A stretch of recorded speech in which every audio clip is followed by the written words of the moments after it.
multiple people, one person. Yeah. And really make a game out of it instead of considering it, I have to have my automobile. And that is the behavior change that makes it fun, is to start being in the groove of what is the best choice. And I mean, it's I love bicycling during the summer. How I got to that third level was, I had my electric car that I was tinkering with, and I had my biodiesel car, and they were sitting in my driveway rusting while I rode my bike all summer. And the SUVs were going by, and I was thinking, I've got 3 great sustainable choices, but they're sitting there doing nothing. This electric car could be taking people around and offsetting another car, but it's not, because I own it.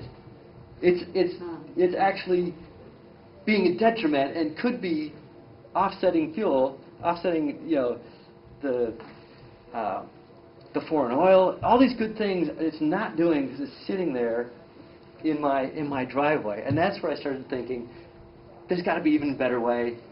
If I could share this in some way, it would make me feel even better. It would be more points in the game, more points in the sustainability game. Yeah. What about the transportation of food?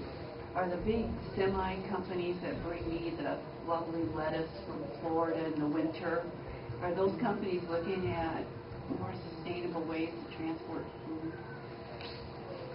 Yeah.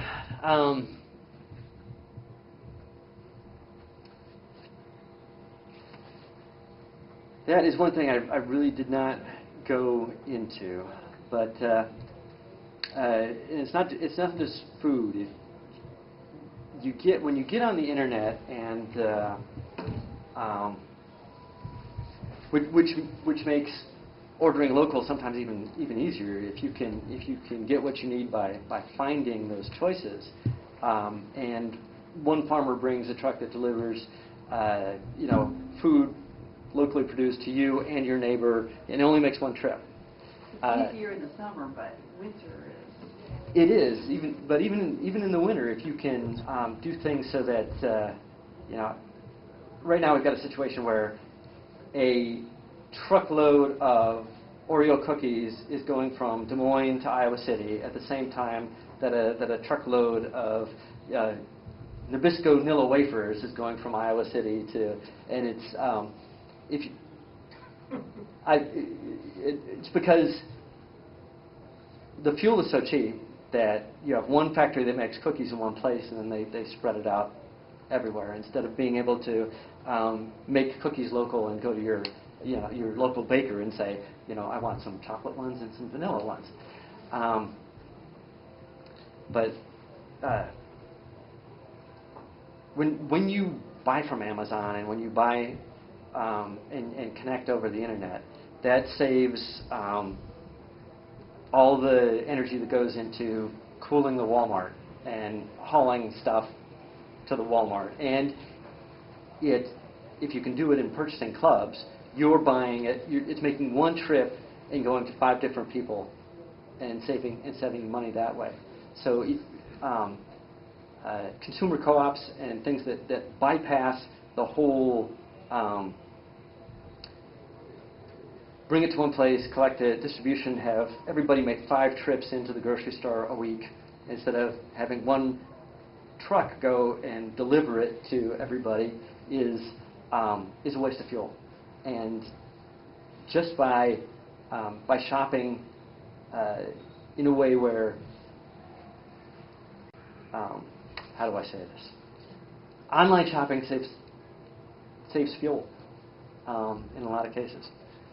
Marty, to answer her question, Decker Trucking out of Fort Dodge last year started an experiment. They took half their fleet on B100 and half on regular diesel. And they were going to do a one-year run and then compare costs, engine wear, and the whole thing. Here within the next few months, we should start hearing something on that. Outstanding. Yeah. There are several other outfits in the country that are doing it, but that's one that's close by that should be easy to get results from, because you see their trucks go by every once in a while. Yeah. Yeah, but food delivery, I think, is a way, and yeah, and consolidation is a way you don't think about it, but in a way, if you can consolidate a lot of trips into one vehicle, that can be highly efficient and actually save fuel, and especially if it's local. Do you see rail being used a lot more for transportation and it gets to a hub and then you truck it? Yeah, there's several models like that can be quite efficient. One that was it definitely works with rail, like the idea of having long distance rail and then go to a personal rapid transit. So that's pretty efficient, right? Yeah. Compared to trucking. Yeah. It's several times more efficient to get things where they need to go. But like the personal rapid transit, the other idea with electric cars is if there was some way where you could, there's one person who's looking into actually making the roads out of solar panels. Oh. And the other idea is to put a solar panel over the road. Yeah. And then electrify it. So you drive around town on your batteries, you get on the interstate, you turn on the computer, it locks into the inductor underneath the road, and it gets information and power. And so you play on the computer, you're kept a safe distance from the next car, and you travel at 100 miles an hour and then you're woken up until your off is coming, and you go back on battery power, completely charged up. And there would have to be some kind of a fee, but I mean, that idea was as old as the 50s when they were thinking about it. But it would be like another Apollo project or interstate build-out system where we would pick the system we were going to use and start switching to different vehicles, and it would be with the cultural and intentional pieces of it. Just think if you couldn't drive on the interstate anymore with your internal combustion engine, your hot rod, you had to drive it on the 55-mile-an-hour roads. But if you had an electric car, you could go 100 miles an hour on the interstate and get a charge. People would drop the internal combustion engine pretty quick. I mean, it would be a macho thing then to have a little wimpy electric car. And it wouldn't be so wimpy, which is one of the brilliances of the Tesla, to put out a car that's a sports car that can blow Porsches away as the first popular electric vehicle. It's yeah. I was quite surprised about 20 years ago to learn that that transportation doesn't use as much energy as heating and air conditioning buildings.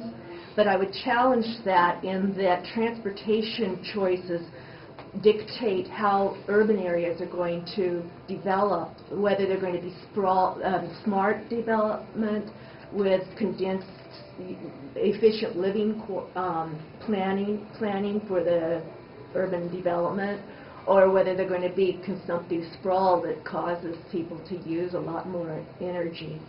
Yeah. And so I would like to encourage the prioritization of transportation choices, such as the train from Iowa City back and forth to Chicago, because those kind of choices at the planning level determine what we're going to use. And the urban areas used the most are probably about 10 degrees more hotter than the rural areas, and they're major contributors to urban warming. And if we can get our urban areas under control for producing heat, then the future will be much better. Yeah, that's a good point. And another piece of the sustainability puzzle. Yeah. Really important. Yeah. And you You said that you got a grant for $300,000, $1 million for the power station. They talk a lot about, money problems. What happens to all these interesting ideas if there's no outside funding?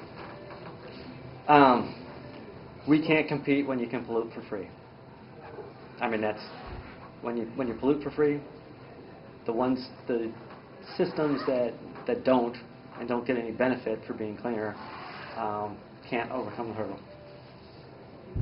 At least solar. Wind now is very competitive, but it does get the bump from being easier to permit. But yeah, right now. I know a lot of states have solar credits and grants and things like that, and lots of states have money problems. And I'm suspecting that at some point, they're going to make a decision. Yes, we're going to keep doing that. No, we're not. And if they say no, we're not, then Yeah. You have to look at future operating costs. I think that's really important that municipalities often overlook. But these are politicians. They don't want to take that. But in economics, you have to look beyond the private short-term and obvious costs. We're talking about politicians. Yep. No. They look about, will my taxpayers vote me out?